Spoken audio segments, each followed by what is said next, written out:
My best friend said my boyfriend was obsessed with her? The truth was even worse, and it hit me like a sudden downpour on a clear afternoon, the kind where you're caught without an umbrella and everything you thought was solid turns to mud under your feet. I was sitting in our cozy living room, the one we'd furnished together over lazy weekends at IKEA, with the gray sectional sofa that still smelled faintly of new fabric softener, scrolling through my phone while waiting for the takeout Thai food to arrive, pad see ew for me, green curry for him, when my best friend Lena texted me out of the blue, her message popping up with that insistent buzz that made my heart skip because she usually called for anything serious, but this time it was a string of words that sliced right through the mundane rhythm of my evening. We need to talk about Alex. He's been obsessed with me, messaging me nonstop. It's creepy, and I think you should know.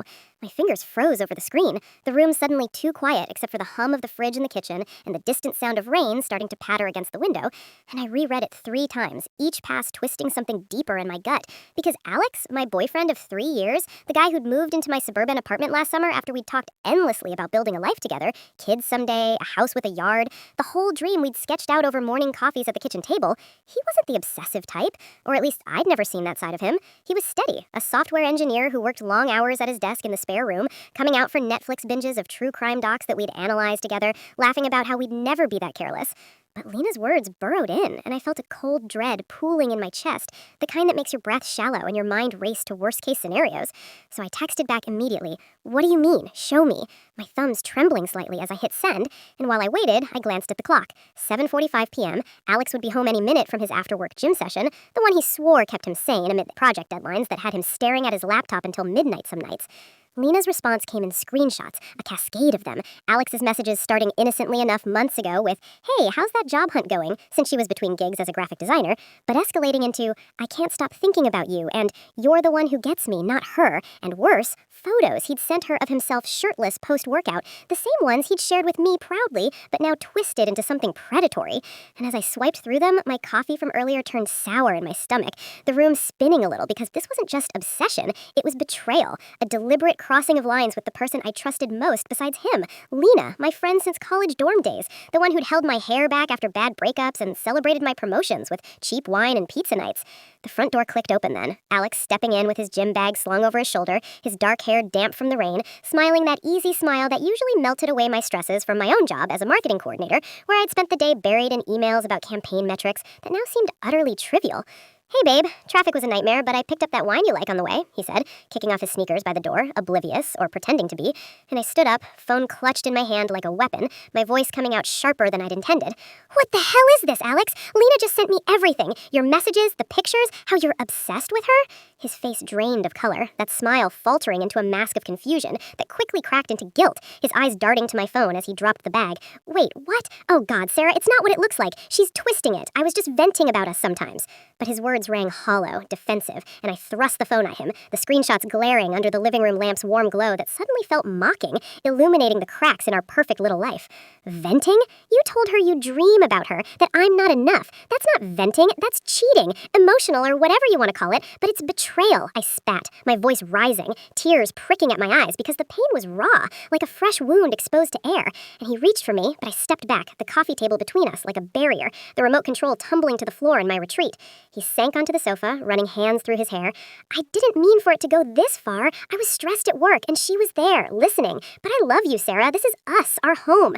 His voice breaking a little, but I couldn't hear the sincerity through the roar in my ears, the betrayal echoing louder than his excuses. Because Lena had been my rock, and now she dropped this bomb. But why now, after months of silence?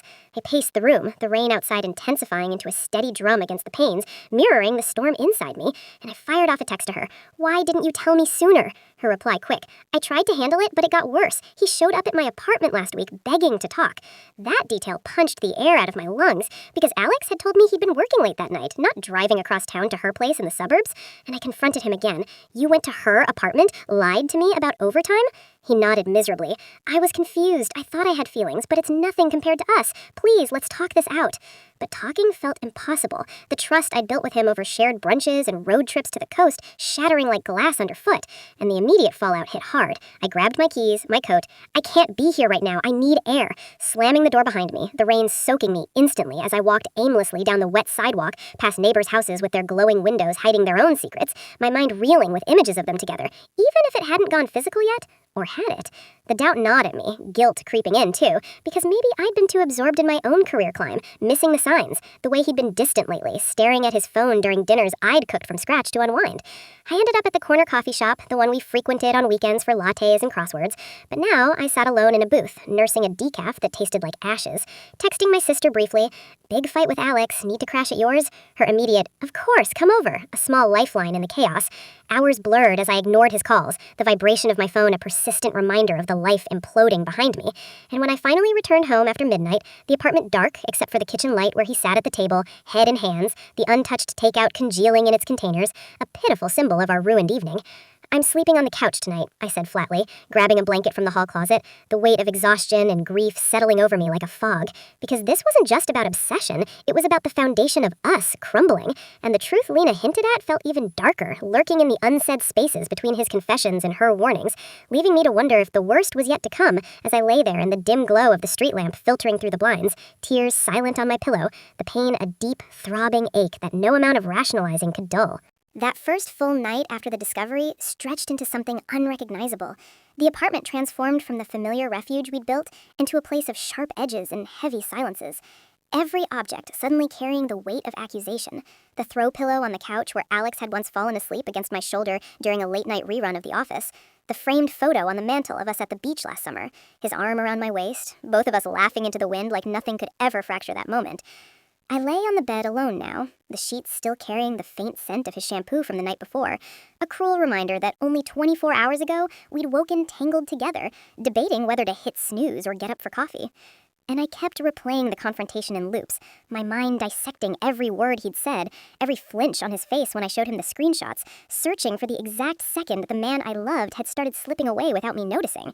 The rain hadn't let up, drumming relentlessly on the roof like it was trying to drown out the thoughts crowding my skull, and I stared at the ceiling fan spinning slow, lazy circles, the blades blurring into a gray haze as tears slipped sideways into my hair, hot and useless. I wanted to scream, to throw things, to demand answers that would somehow make this make sense. But the anger kept collapsing into grief, this hollow ache that made breathing feel laborious, because betrayal wasn't just the messages or the lies about working late, it was the realization that he'd chosen to confide in her, to send pieces of himself to Lena that he'd stopped sharing with me, the small intimacies I thought were ours alone, eroded by his secret conversations while I was downstairs making dinner or answering work emails on my laptop at the kitchen island. Around 1 a.m, I heard him moving in the living room, the soft creak of the floorboards as he paced, then the muffled sound of the fridge opening, the clink of a glass, probably water because he never drank when he was upset, a habit I'd once found endearing, proof of his steadiness. I waited for him to come to the bedroom door, to knock softly and beg to talk, but he didn't, and that silence hurt worse than shouting, confirming what I'd feared, that part of him was already gone, retreated behind walls I'd never seen him build before. My phone lit up on the nightstand with a text from Lena. "I'm so sorry, Sarah. I didn't want to hurt you, but I couldn't keep it from you anymore." Followed by another, "He kept saying he was going to end things with you, that it was just timing." And I read those words over and over until they burned behind my eyelids. The idea that he'd been planning an exit while I was still planning our future, mentally tallying vacation days for a trip to the mountains we'd talked about for months, the cabin with the hot tub and the view of pines. I typed back, "Did he ever say when?" but deleted it before sending because knowing wouldn't change the fact that the life I'd been living had been a fiction he'd sustained with half-truths. Eventually, I got up, barefoot on the cold hardwood, and padded to the doorway, peering into the dim living room where he sat on the edge of the couch, elbows on knees, head bowed, the blue glow from his phone screen illuminating the sharp line of his jaw. He looked smaller somehow, stripped of the confidence that usually filled the space around him, and for a fleeting second, pity flickered through me, before rage surged back, because pity felt like weakness, like letting him off the hook too soon. "You really thought about leaving me," I said, voice cracked from crying, not a question, but a statement, and he lifted his head, eyes red-rimmed. "I thought about a lot of things. I was lost, Sarah. Work was crushing me. I felt like I was failing you, failing us, and talking to her was easy, stupid. Wrong." His voice broke on the last word, and he scrubbed a hand over his face. "But I never wanted this. I never wanted to lose you." The confession hung there, raw and jagged, and I leaned against the doorframe, arms wrapped around myself like armor. "You already lost me, Alex. At least the version of me who trusted you without question." We stayed like that for long minutes, the rain filling the gaps where words failed, until he stood slowly, approaching like I was something fragile that might shatter if he moved too fast, and stopped a few feet away. "Can I sleep in here? Not touch you, just be close?" he asked, almost whispering, and I shook my head, the motion small but final. "No, not tonight." maybe not for a long time. He nodded, accepting it without argument, which somehow made the rejection sting more because if he'd fought harder, it might have meant he cared enough to push, but instead he retreated back to the couch, pulling the blanket over himself like a man accepting exile. I returned to the bed, curling into a ball on my side, the empty expanse beside me a physical ache, and somewhere in the small hours I heard him crying, quiet, choked sounds that pierced through the wall between us, the first real evidence that he was hurting too, not just performing remorse. And that knowledge twisted inside me, guilt mingling with the pain because I'd loved this man enough to build a home with him, enough to imagine children with his eyes and my stubbornness, and now we were both broken in ways I didn't know how to fix. Morning came gray and sluggish, the rain reduced to a drizzle that streaked the windows, and I woke to the smell of coffee brewing, the familiar routine he'd started without me. When I emerged, hair tangled and eyes swollen, he was at the stove making scrambled eggs the way I liked them, soft and buttery, a peace offering I wasn't ready to accept. "I don't know what to do," he said without turning around, spatula in hand, "but I know I don't want to lose this. Us." I poured myself a mug, the ceramic warm against my palms, and stood at the counter watching him as the domesticity of the scene clashing violently with the wreckage in my chest. "Then prove it," I said finally, voice steady despite the tremor underneath, "because words aren't enough anymore." He turned then, eyes searching mine for something I wasn't sure I could give, and nodded once, a small, defeated gesture that carried the weight of everything we'd lost in a single night. We stayed like that for long minutes, the rain filling the gaps where words failed, until he stood slowly, approaching like I was something fragile that might shatter if he moved too fast, and stopped a few feet away. "Can I sleep in here? Not touch you, just be close?" he asked, almost whispering, and I shook my head, the motion small but final. "No, not tonight. Maybe not for a long time." He nodded, accepting it without argument, which somehow made the rejection sting more because if he'd fought harder, it might have meant he cared enough to push, but instead he retreated back to the couch, pulling the blanket over himself like a man accepting exile. I returned to the bed, curling into a ball on my side, the empty expanse beside me a physical ache, and somewhere in the small hours I heard him crying, quiet, choked sounds that pierced through the wall between us, the first real evidence that he was hurting too, not just performing remorse.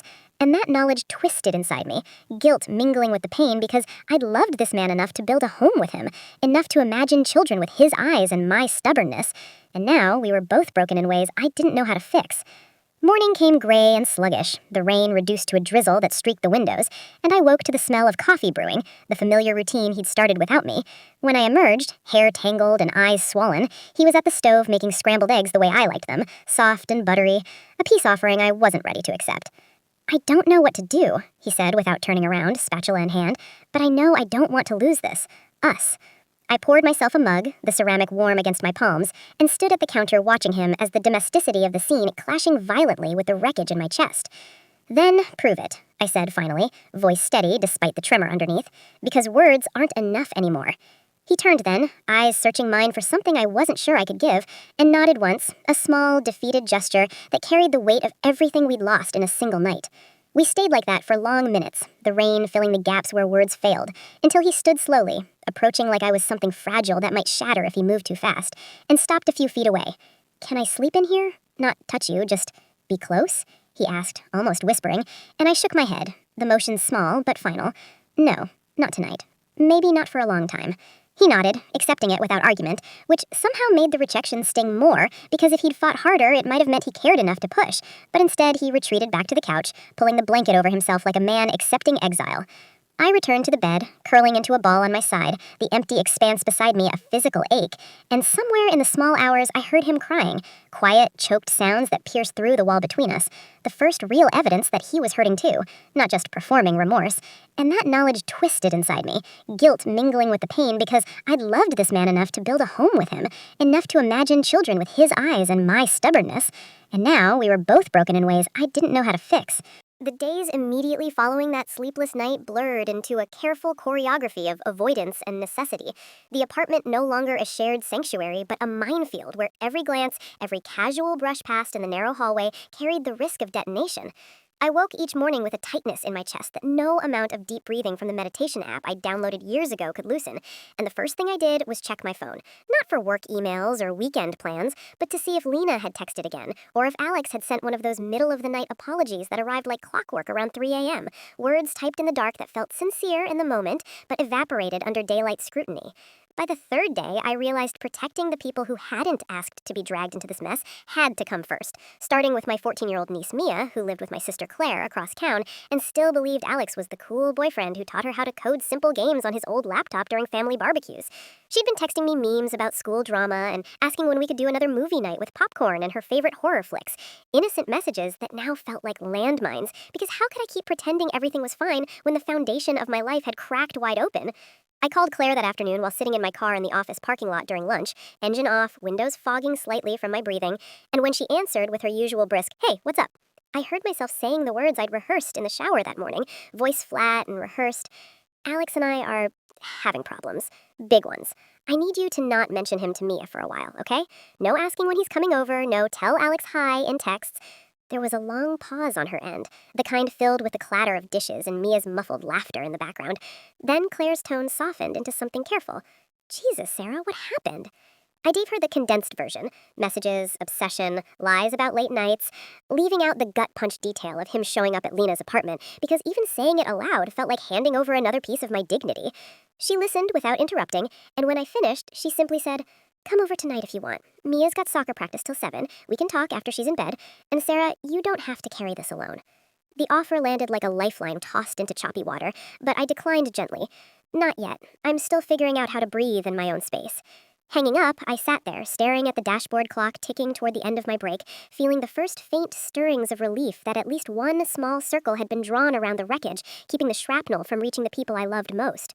Back home that evening, Alex was already there, sleeves rolled up, attempting to cook the stir-fry recipe we'd bookmarked months ago from some food blog, the kitchen smelling of ginger and soy, but undercut by tension thick enough to taste.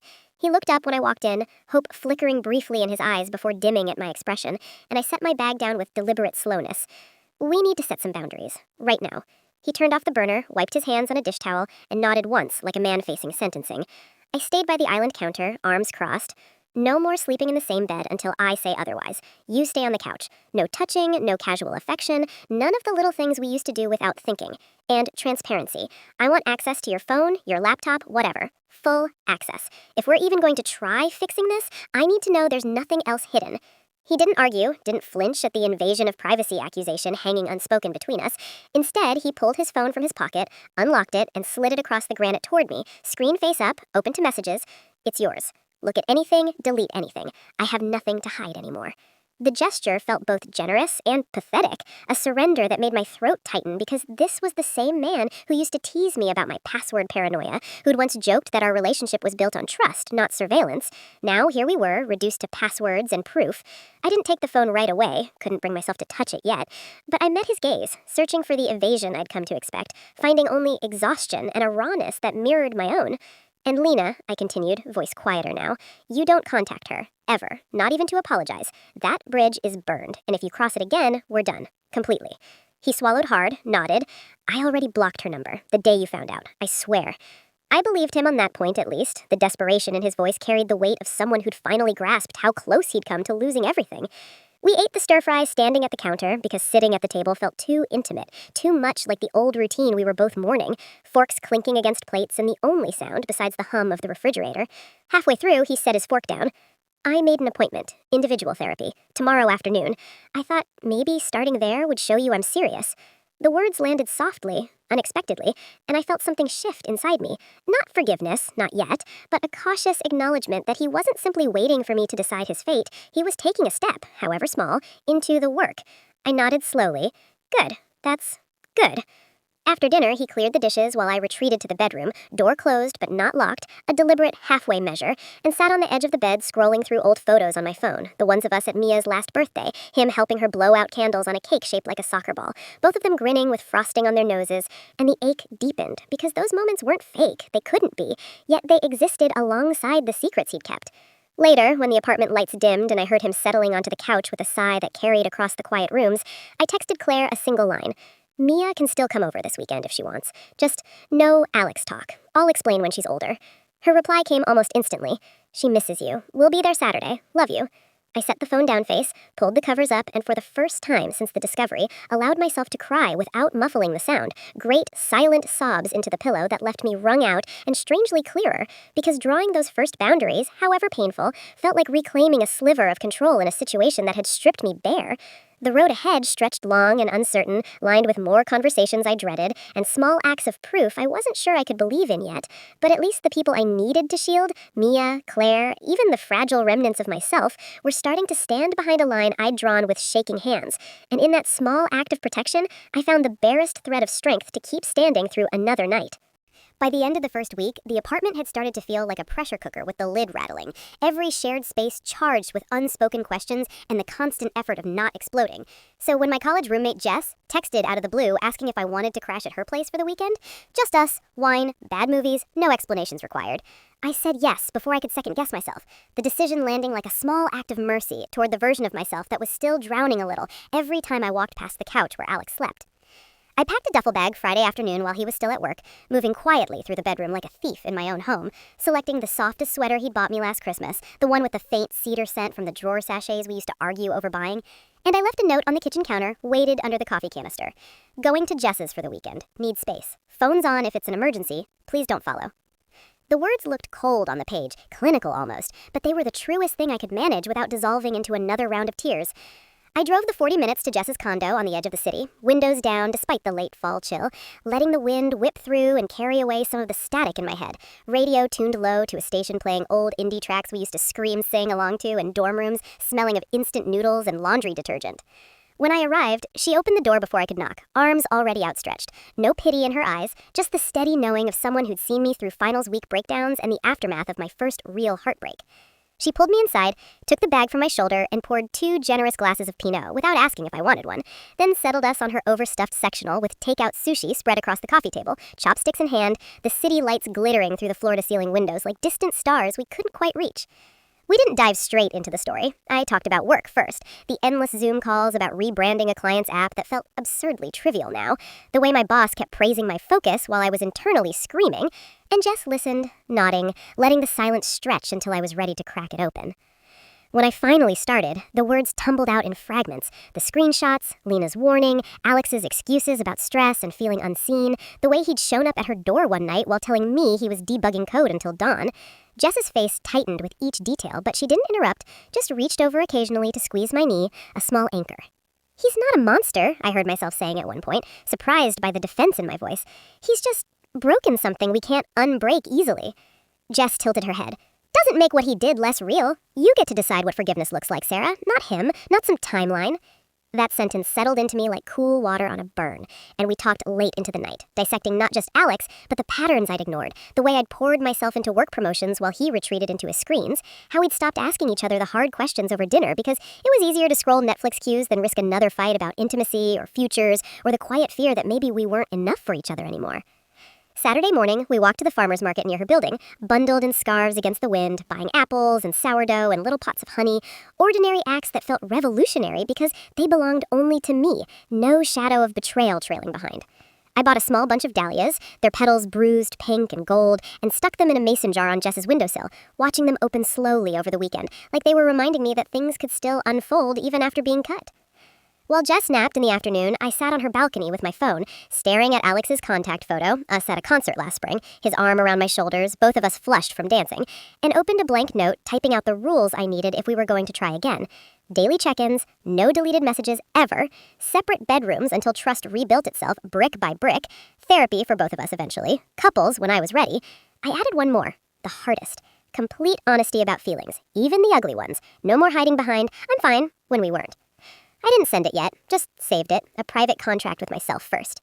That night, Jess ordered Thai, Pad See, the same dish I'd been waiting for the evening everything shattered, and we watched a mindless rom-com, laughing at the predictable plot twists, while I felt the first faint loosening in my chest. Not happiness exactly, but the absence of constant dread for a few hours. Sunday morning, I woke to a text from Alex, simple and restrained. "I miss you. Apartment feels empty. I'm respecting the space. Here when you're ready to talk."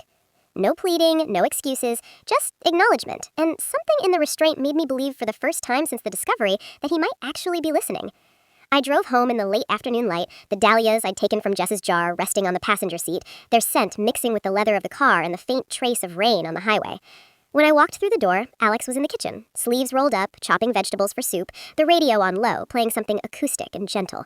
He looked up, hope flickering but held carefully in check, and I set my bag down, took a breath, I wrote some things down, I said, pulling out my phone and opening the note, voice steady despite the tremor underneath. Rules. Boundaries. What I need to even consider staying. He wiped his hands, came around the island but stopped a respectful distance. Read them to me.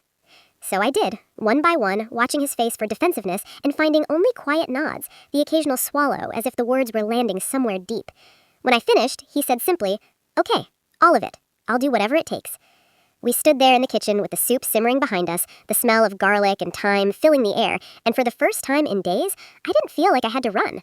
I didn't reach for him, didn't soften the edges, but I stayed in the room, let the silence stretch without panic, and when he asked if I wanted to eat together, I said yes. Small plates at the counter, no touching, just two people trying to remember how to share space without pretending the cracks weren't there.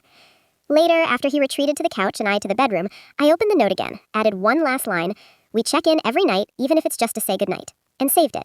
A quiet promise to myself that space didn't have to mean separation forever, that maybe the distance I was carving out was the only way to see clearly enough to decide if the man on the other side of the wall was still worth rebuilding with, one careful, hard-won step at a time. The second month felt less like surviving a shipwreck and more like learning to swim with lead weights still strapped to my ankles, every stroke forward requiring deliberate intention, the kind of effort that left me exhausted by dinner and yet strangely awake at 2 a.m., staring at the ceiling, wondering if I was healing or just getting better at pretending. I'd finally booked my first individual therapy session after weeks of scrolling therapist directories on my phone during lunch breaks at work, choosing a woman named Dr. Elena Marquez, whose website photo showed kind eyes behind wire-rimmed glasses and a bio that mentioned specializing in betrayal trauma without sounding clinical or cold. And when the day came, I sat in her softly lit office, beige walls, a ficus in the corner, the faint smell of lavender from a diffuser, feeling exposed in a way that had nothing to do with undressing and everything to do with speaking the truth aloud for the first time to someone whose job wasn't to love me or fix me, but simply to witness. I started haltingly, describing the night Lena's text arrived like a grenade in my living room, the screenshots that still lived in a locked folder on my phone because deleting them felt like erasing evidence and keeping them felt like self-harm. Dr. Marquez listened without filling the silences, nodding occasionally, asking gentle questions. What did that moment feel like in your body? When you imagine the future now, what colors come up? And by the end of the 50 minutes, I was crying the ugly kind, snot and hiccups, but it didn't feel shameful, just necessary, like lancing something that had been festering too long. I left with homework that sounded simple but wasn't. Notice one small thing each day that felt safe, write it down, no judgment, and when I got home that evening, Alex was in the kitchen making tea. Chamomile for me, peppermint for him, the kettle just starting to whistle, and instead of retreating to separate corners like we'd been doing, I lingered at the island, watching the steam curl up between us. "I went to therapy today," I said, the words coming out quieter than I intended, and he paused mid-pour, set the mugs down carefully, looked at me with something like cautious hope flickering behind the caution that had become his default expression. "How was it?" he asked, not pushing, just opening the door a crack. I shrugged, picked up my mug, let the warmth seep into my palms. "Hard. Good hard, maybe. She didn't tell me what to do, just let me say it all out loud." He nodded slowly, took a sip of his own tea, then set it down again. "I'm glad you went. I've been going too, twice a week now. It's a lot." There was no defensiveness in his voice, no attempt to one-up my pain with his own, just an admission that carried its own small vulnerability. And for the first time since everything shattered, I felt a tiny bridge forming, not sturdy enough to cross yet, but visible enough to notice. Over the next weeks, those small vulnerability acts started appearing like tentative shoots after a long winter. He began leaving his phone face up on the counter when he showered, no passcode changed, an unspoken invitation I took advantage of only once, scrolling quickly through recent messages and finding nothing but work threads and a single text to his sister asking how their mom's knee surgery went. I didn't tell him I'd looked, but the absence of secrets in that moment loosened something in my chest. One rainy Tuesday evening, after a particularly grueling day of back-to-back client calls, I came home to find him on the couch. Not the pull-out where he still slept, but the gray sectional we used to share, reading a book I'd recommended months ago about attachment styles, the pages dog-eared, a highlighter abandoned on the armrest. He looked up when I walked in, rain dripping from my coat onto the entry mat, and said simply, "I'm trying to understand why I did what I did. Not excuse it, just understand so I don't repeat it." I hung my coat, kicked off my boots, and instead of heading straight to the bedroom, I sat on the opposite end of the couch, leaving the full middle cushion between us like neutral territory. "What have you learned so far?" I asked, voice low, and he hesitated, then closed the book, resting it on his knee. "That I was avoiding conflict with you by creating distance and then filling that distance with someone who didn't ask me to be accountable. That I was scared of losing you, so I risked losing you in the stupidest way possible." The honesty landed without armor, and I felt my own walls shift. Not crumble, but thin in places. I didn't respond right away, just let the rain tap against the windows, the sound steady and familiar, and after a long minute I said, "I'm scared too. Scared to trust again, scared to stay, and scared to leave." He nodded, eyes never leaving mine. "I know, and I don't expect you to stop being scared anytime soon." We sat there until the room grew dim, neither of us moving closer, but neither retreating either, the space between us feeling less like a chasm and more like a pause, deliberate and breathing. The next morning, I left a sticky note on the fridge before work. "Thanks for the tea last night. See you tonight." Nothing grand, just a small signal that I was still here, still trying, and when I came home, he'd replied with his own note beside it. Made your favorite pasta, no pressure to eat together. We did eat together that night, at the counter again, forks twirling spaghetti, talking about mundane things, his latest project deadline, my coworkers' endless baby photos in the group chat, the way the neighbor's dog kept barking at squirrels, and for 20 minutes, it felt almost normal, the old rhythm flickering like a weak bulb that might hold if we didn't demand too much of it yet. Later, as I brushed my teeth and he lingered in the hallway brushing his, our eyes met in the mirror for a second longer than necessary, and I didn't look away first. It wasn't intimacy, not yet, but it was contact, the kind that reminded us we were still two people who knew each other's habits, down to the way he squeezed toothpaste from the middle and I rolled it neatly from the bottom. That night, I lay in bed listening to him settle on the couch, the familiar creak of springs, and instead of the usual ache of absence, I felt a quiet curiosity about what the next session with Dr. Marquez might uncover, what small step I might be ready to take towards him, not running back, but walking slowly, eyes open, heart guarded but not sealed shut. The progress was glacial, measured in shared silences and sticky notes and the absence of new lies rather than grand declarations, but it was progress all the same, fragile threads of trust being rewoven one hesitant, honest moment at a time. And for the first time, I allowed myself to imagine that maybe, months from now, the apartment might feel like home again. Not the same home, but one rebuilt with better foundations, scars visible, but no longer bleeding. The first joint therapy session arrived on a Wednesday in early December, the kind of gray afternoon where the sky presses low and the streetlights flicker on too early, casting everything in a mooded amber that matched the cautious heaviness I carried into Dr. Marquez's waiting room. Alex and I sat on opposite ends of the small leather sofa in the outer office, coats folded in our laps like shields, neither of us speaking beyond a murmured, "Traffic was bad," when he arrived 5 minutes after me, his cheeks flushed from the cold and his hair slightly damp from the drizzle that had started again. Dr. Marquez opened the door exactly on time, her smile professional but warm, and ushered us into the inner room where 2 armchairs faced hers across a low coffee table, holding a box of tissues and a small plant with glossy leaves. She asked us to sit wherever felt comfortable, and after a brief hesitation, I chose the chair closest to the window while Alex took the one nearer the door, the physical distance between us mirroring the emotional one we'd been navigating for weeks. She started gently, explaining that this first couple session would be about setting the frame, our individual goals, what each of us hoped to gain, and ground rules for honesty without attack, and then invited me to speak first. I stared at my hands folded in my lap, nails bitten shorter than they'd been in years, and heard my voice come out thin but steady. I want to understand why it happened, not just the surface reasons, but the deeper ones, so I can decide if I can ever feel safe again, and I want to stop feeling like I'm waiting for the next shoe to drop. The words hung there, raw and unadorned, and when I risked a glance at Alex, his eyes were fixed on the carpet, jaw working as if swallowing something large. Dr. Marquez nodded, turned to him. "Alex?" He cleared his throat, shifted forward slightly.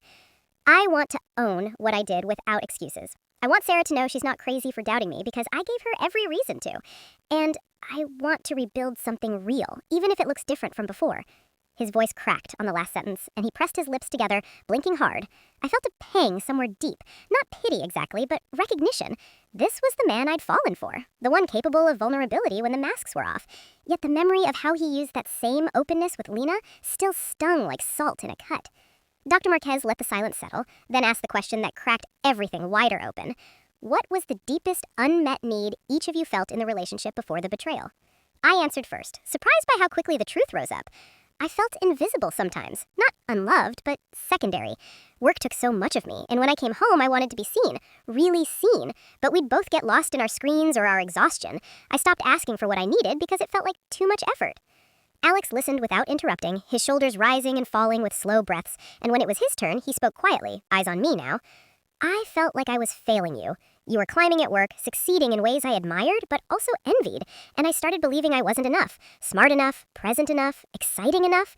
Instead of talking to you about it, I pulled away and found someone who made me feel seen without having to confront how small I felt next to you." The admission landed like a stone in still water, ripples spreading through me. I'd suspected pieces of it, but hearing him name the shame, the comparison, without deflecting blame onto me, felt like the first real glimpse of the why beneath the what. Dr. Marquez guided us through naming those deeper issues. My fear of being too much, his fear of not being enough, the way we'd both stopped reaching across the growing gap. And for the next 40 minutes, we spoke in turn, no interruptions, just careful sentences, punctuated by long pauses where the rain tapped insistently against the window, like it was trying to get in. Toward the end, she suggested a small exercise. Face each other, hold eye contact for 1 full minute without speaking, simply noticing what came up. My stomach twisted at the idea, too intimate, too exposed, but I nodded, and we shifted our chairs until our knees almost touched. When our eyes met, his were the same hazel I'd stared into 1,000 times over morning coffee and late-night talks, yet now they carried a new layer of remorse and tentative hope. I felt my own tears prick immediately, the vulnerability terrifying and strangely freeing. And in that minute, I saw flashes of everything. The way he used to kiss my forehead before leaving for work, the nights we'd stayed up arguing about nothing important just to end up laughing in bed, the mornings after the discovery when I'd wake to find him already gone to the gym because he couldn't face lying next to me. The timer on her phone chimed softly, and we both exhaled at the same time, a shared breath that felt like the smallest bridge rebuilt. As the session ended, Dr. Marquez gave us homework, one act of non-sexual physical closeness each day for the next week, holding hands for 5 minutes, sitting shoulder to shoulder on the couch during a show, a brief hug hello or goodbye. Nothing more, just reintroducing safe touch without pressure. We left the office together, walking down the hallway in silence, until we reached the parking lot where the drizzle had turned to a fine mist. He paused by my car, hands in his pockets. "Thank you for doing this," he said, voice low. "I know it's not easy." I looked at him, really looked, and felt something loosen in my chest. Not forgiveness exactly, but permission to try. I agree, then added, "But I'm here." He nodded, a small smile flickering and fading, and when he reached out slowly, palm up, I hesitated only a second before placing my hand in his. We stood like that under the sodium glow of the parking lot light, fingers loosely laced, not squeezing, just resting, the contact warm and startling after so many weeks of deliberate distance. I didn't pull away until the cold started seeping through my coat, and when I did, he let go without resistance. Driving home separately, the heater blasting warm air against my chilled fingers, I replayed that minute of eye contact, the way his gaze hadn't wavered even when tears slipped down my cheeks. And for the first time, the future didn't feel like an either-or, stay and suffer, leave and start over, but something in between, a path we might walk together if we kept showing up, one careful, honest step after another. That night, we sat on the couch for the first time since everything broke, a full cushion still between us, watching the first episode of a new limited series neither of us had seen. Halfway through, he shifted closer by an inch, testing, and when I didn't move away, he took my hand again, resting it on the cushion between us like an offering. We stayed like that until the credits rolled, palms pressed together, thumbs occasionally brushing in small, unconscious circles, the touch simple and enormous at once. The first real moment since the betrayal where closeness didn't feel like surrender, but like a choice, fragile and deliberate, carrying the quiet promise that maybe if we kept naming the hard truths and holding space for them, the scar tissue forming between us could grow strong enough to bear weight again. The idea for the weekend getaway came up almost accidentally during our 4th joint session in late January, when Dr. Marquez asked what small, contained experience we might try together that would test the new patterns we were building without the safety net of daily routines. Alex suggested the cabin first, our old favorite spot upstate, 2 hours north, the one we'd rented every winter for the past 3 years, with its wood-burning stove, wraparound porch overlooking a frozen lake, and no cell service except spotty Wi-Fi if you stood on the deck just right, and I surprised myself by not immediately shutting it down. The mention of it stirring a mix of nostalgia and dread that felt almost productive, like poking at a bruise to see if it still hurt the same way. We booked it for the first weekend in February, 3 nights, nothing elaborate, just the 2 of us. Groceries, a stack of books we'd both been meaning to read, and an unspoken agreement that if it felt too raw, we could drive home early, no questions asked. The drive up was quiet at first, the highway lined with skeletal trees, dusted in the season's first real snow, radio tuned to a soft indie playlist we used to argue over song choices for, but this time neither of us reached to change the track when something slow came on. About halfway there, Alex cleared his throat and said, "I packed the hot chocolate mix you like, the one with the cinnamon." A small detail from before that made my throat tighten because it proved he'd been paying attention, even in the wreckage, and I murmured, "Thanks," letting my hand rest on the console between us, close enough that our pinkies brushed when the car hit a bump. The cabin smelled of pine and last year's firewood when we walked in, the same plaid blankets folded on the couch, the same creaky stairs leading to the loft bedroom we'd once shared, without hesitation. I set my bag in the smaller downstairs bedroom, without discussion, claiming the single bed with its quilt that still carried a faint lavender scent from the dryer sheets, and Alex nodded once, took the loft without comment, the separation feeling less like punishment now, and more like a necessary boundary we both respected.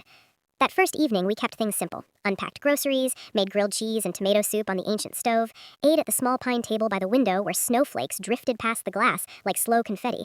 Conversation stayed light at first, work updates, a funny story about his coworker's cat knocking over a Christmas tree, but after the dishes were done and we moved to the living room with mugs of that cinnamon hot chocolate, the fire crackling low in the grate, the talk deepened naturally, no forcing. He sat on one end of the couch, I on the other, a throw pillow like a silent chaperone, and when he asked, "What's the hardest part for you still?" I answered without rehearsing, wondering if I'll ever stop seeing her face in my head when I look at you, not all the time, but the flashes, and being afraid that forgiving you means I'm saying it was okay. He listened, eyes steady on the flames, then said, "It wasn't okay. It never will be. The hardest part for me is living with the knowledge that I hurt the person I love most, and no amount of sorry fixes the scar. But I'm here because I want to earn the right to be the one who helps you heal from it, not cause more." The words carried no plea, just quiet ownership. And something in me shifted. Not a full release, but a loosening, like a knot finally giving after months of pulling. We stayed by the fire until the logs burned to embers. Then he stood, offered his hand without expectation. I took it, letting him pull me up, and we stood close enough to feel each other's warmth through sweaters, foreheads almost touching. "Can I hold you?" he asked, voice barely above the pop of cooling wood, and I nodded, stepping into his arms for the first time since everything broke. The hug was careful at first, his hands resting lightly on my back, mine fisted in his shirt, but after a minute the tension eased and I let myself lean in, cheek against his chest, listening to the steady thud of his heart that matched mine in rhythm, if not in speed. We didn't kiss, didn't push past that boundary, but the contact felt enormous, skin remembering skin, bodies recalibrating after too long apart. And when we finally stepped back, his eyes were wet, mine too, the silence between us thick with something tender and terrifying. The next day, we walked the snow-crusted trail around the lake, boots crunching, breath clouding the air, gloves on, but fingers finding each other every few steps. We talked about the future in fragments, maybe couples therapy longer term, maybe a new apartment someday if staying in the old one felt too haunted, maybe even kids one day if we could both believe in the stability we were rebuilding, and the words didn't feel like promises so much as possibilities we were daring to name aloud. That night, after a simple dinner of pasta and garlic bread, we ended up on the porch wrapped in blankets, watching the auroral-like glow of moonlight on fresh snow. And when the cold finally drove us inside, he paused at the base of the loft stairs, turned back. "Sarah, I love you. Not the version of you that pretends everything's fine, but the one who's angry and scared and still here fighting for us. I'm in this, whatever it takes." I looked up at him from the bottom step, heart hammering, and whispered, "I love you too. And I'm still scared, but I'm not running anymore." We didn't sleep in the same bed that night. Boundaries still mattered, but before he climbed the stairs, he leaned down and kissed my forehead. Soft and lingering, the gesture carried more weight than any rushed passion could. I stood there, long after his footsteps faded overhead, touching the spot his lips had been, feeling the first real stirrings of forgiveness, not blanket absolution, but a hard-earned permission to let love back in, scarred and cautious, yet stubborn enough to grow again. The drive home Sunday was different.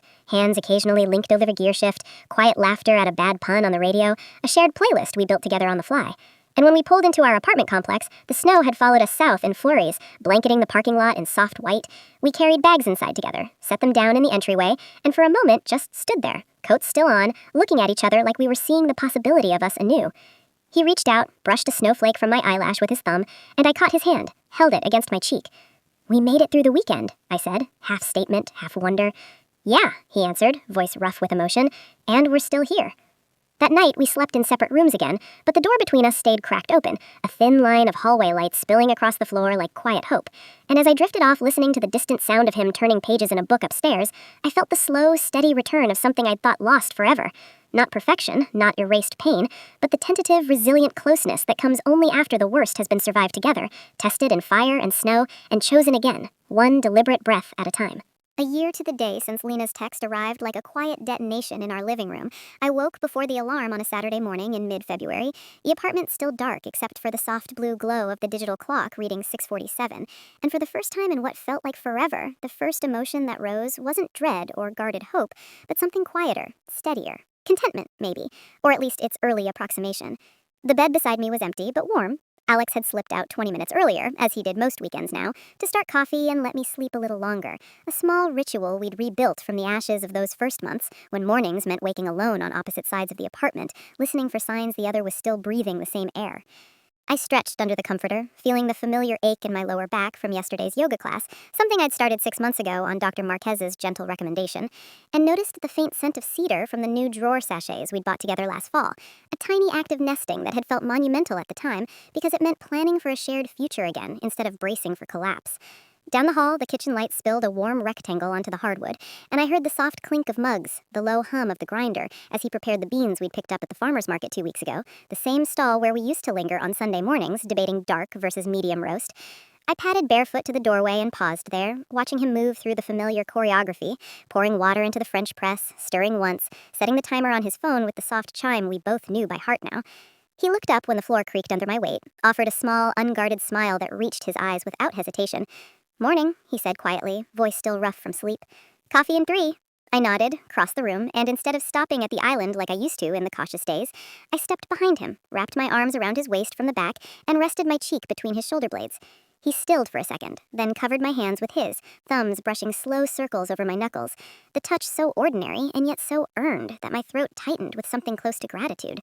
We stood like that until the timer beeped, neither of us speaking, just breathing in sync with the quiet rhythm of the apartment waking up around us, the distant rumble of a garbage truck outside, the faint drip of the kitchen faucet we still hadn't fixed, the soft tick of the wall clock we'd hung together after repainting the living room last summer in a pale sage we both liked more than we'd expected.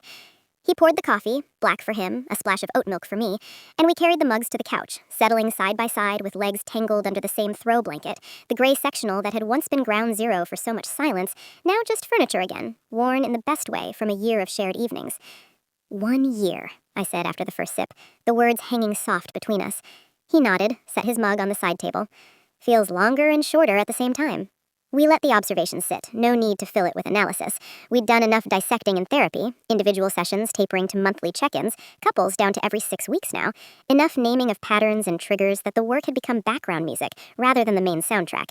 There were still moments when his phone buzzed and he didn't immediately show me the screen out of old habit, or when I caught myself wondering if a late meeting was really just work. The old doubts flickered like shadows on a wall, but they no longer swallowed the light. We acknowledged them, talked them through over dinner or a walk around the block, then let them pass without chasing. Last month, we'd even talked about moving, not far, just to a place with a second bedroom that could one day be a nursery if we decided we were ready, a conversation that felt less like pressure and more like planting seeds we might or might not water later. This morning, though, the milestone didn't demand grand gestures. We drank our coffee slowly, scrolled through photos on my phone from the past 12 months, the awkward first attempts at date nights where we both tried too hard to act normal, the weekend at the cabin where we'd finally slept in the same bed again without touching until dawn broke and we woke tangled naturally. The quiet evenings with Mia and Claire where Alex was reintroduced slowly, carefully, earning back his place at the table one board game and bad joke at a time. In one photo from last Thanksgiving, he was carving the turkey while I stood beside him with a wine glass, our shoulders brushing, smiles small but real. I lingered on it, thumb tracing the screen. We look okay here, I said. He leaned closer, studied the image with me. We look like us, the updated version. I set the phone down, turned to face him fully. I'm not saying it's perfect. I still get scared sometimes. Scared we'll slip back, scared I'll never fully forget. But I'm not scared of staying anymore. That's new. His eyes searched mine, steady, no defensiveness left. I'm still making amends every day, Sarah. Not because I think you'll leave if I stop, but because you deserve someone who never forgets what he almost threw away. I reached for his hand, laced our fingers together, felt the familiar callus on his middle finger from years of typing code, a small permanence that grounded me. And I'm still choosing to believe you, every day. That's my part. We sat in the quiet that followed, coffee cooling on the table, snow starting to fall again outside the window in lazy, fat flakes that caught the streetlight and turned the world soft for a while. Later, we'd get up, make breakfast, pancakes with the blueberries we'd frozen last summer, a recipe we'd perfected together, then maybe call Mia and Claire to see if they wanted to come over for dinner, keep building the larger circle that had shrunk so painfully and was slowly expanding again. This morning, though, the milestone didn't demand grand gestures. We drank our coffee slowly, scrolled through photos on my phone from the past 12 months, the awkward first attempts at date nights where we both tried too hard to act normal, the weekend at the cabin where we'd finally slept in the same bed again without touching until dawn broke and we woke tangled naturally, the quiet evenings with Mia and Claire where Alex was reintroduced slowly, carefully, earning back his place at the table one board game and bad joke at a time. In one photo from last Thanksgiving, he was carving the turkey while I stood beside him with a wine glass, our shoulders brushing, smiles small but real. I lingered on it, thumb tracing the screen. We look okay here, I said. He leaned closer, studied the image with me. We look like us, the updated version. I set the phone down, turned to face him fully. I'm not saying it's perfect. I still get scared sometimes. Scared we'll slip back, scared I'll never fully forget. But I'm not scared of staying anymore. That's new. His eyes searched mine, steady, no defensiveness left. I'm still making amends every day, Sarah. Not because I think you'll leave if I stop, but because you deserve someone who never forgets what he almost threw away. I reached for his hand, laced our fingers together, felt the familiar callus on his middle finger from years of typing code, a small permanence that grounded me. And I'm still choosing to believe you, every day. That's my part. We sat in the quiet that followed, coffee cooling on the table, snow starting to fall again outside the window in lazy, fat flakes that caught the streetlight and turned the world soft for a while. Later, we'd get up, make breakfast, pancakes with the blueberries we'd frozen last summer, a recipe we'd perfected together, then maybe call Mia and Claire to see if they wanted to come over for dinner, keep building the larger circle that had shrunk so painfully and was slowly expanding again. This morning, though, the milestone didn't demand grand gestures. We drank our coffee slowly, scrolled through photos on my phone from the past 12 months, the awkward first attempts at date nights where we both tried too hard to act normal, the weekend at the cabin where we'd finally slept in the same bed again without touching until dawn broke and we woke tangled naturally, the quiet evenings with Mia and Claire where Alex was reintroduced slowly, carefully, earning back his place at the table one board game and bad joke at a time. In one photo from last Thanksgiving, he was carving the turkey while I stood beside him with a wine glass, our shoulders brushing, smiles small but real. I lingered on it, thumb tracing the screen. "We look okay here," I said. He leaned closer, studied the image with me. "We look like us, the updated version." I set the phone down, turned to face him fully. I'm not saying it's perfect. I still get scared sometimes. Scared we'll slip back, scared I'll never fully forget. But I'm not scared of staying anymore. That's new. His eyes searched mine, steady, no defensiveness left. "I'm still making amends every day, Sarah. Not because I think you'll leave if I stop, but because you deserve someone who never forgets what he almost threw away." I reached for his hand, laced our fingers together, felt the familiar callus on his middle finger from years of typing code, a small permanence that grounded me. And I'm still choosing to believe you, every day. That's my part. We sat in the quiet that followed, coffee cooling on the table, snow starting to fall again outside the window in lazy, fat flakes that caught the streetlight and turned the world soft for a while. Later, we'd get up, make breakfast, pancakes with the blueberries we'd frozen last summer, a recipe we'd perfected together, then maybe call Mia and Claire to see if they wanted to come over for dinner, keep building the larger circle that had shrunk so painfully and was slowly